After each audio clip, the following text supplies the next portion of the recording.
আসসালামু আলাইকুম রহমতুল্লাহি ওবারাকাতু। সম্মানিত ভিউয়ার্স, কেমন আছেন? আশা করছি সুস্থ আছেন, ভালো আছেন।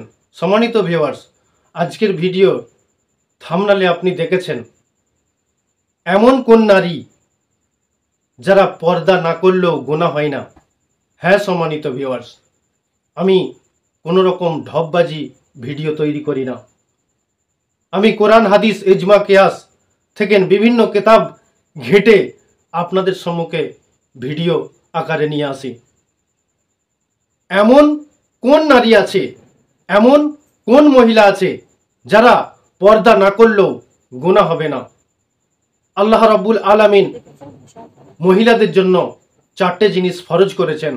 এক হলো নামাজ, 2 হলো রোজা, 3 নম্বর হলো পর্দা করা, আর 4 নম্বর হলো স্বামীর খিদমত করা। এই 4টি কাজ যদি মহিলারা করে তাহলে তারা জান্নাতে যাবে, আল্লাহ রসুল সাল্লাল্লাহু আলাইহি সাল্লাম বলেছেন। কিন্তু এই 4টি ফরজের মধ্যে একটা ফরজ হলো পর্দা করা।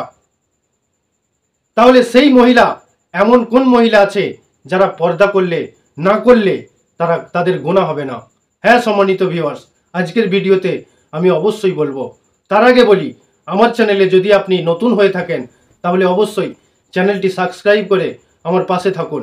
পাশে থাকা ঘন্টিটি বাজিয়ে রাখুন, যাতে করে সমস্ত ভিডিও যখনই আমি আপলোড দেব তখন আপনার ফোনেতে সর্বপ্রথমে নোটিফিকেশন পৌঁছে যাবে।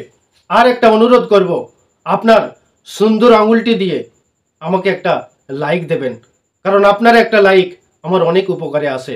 সম্মানিত ভিউয়ার্স, ভিডিওটা বেশি বড় করব না। আজকের ভিডিওর মূল বিষয় হলো কোন এমন নারী পর্দা না করলেও গুনাহ হবে না। হ্যাঁ, খুবই আপনাদের জানার আগ্রহী। সম্মানিত ভিউয়ার্স, জেনে নিন, ওই মহিলার কথা বলা হয়েছে, বিভিন্ন কিতাবে এসেছে, ওই রকম মহিলা যদি হয় তাহলে তার পর্দা না করলেও গুনাহ হবে না। সেটা কোন ধরনের মহিলা?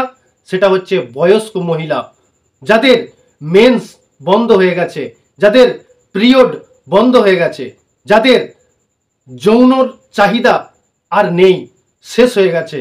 এই রকম মহিলা যদি থাকে, বয়স হয়ে গেছে, সেই রকম মহিলা যদি হয় তাহলে তাদের জন্য পর্দা করা লাগে না।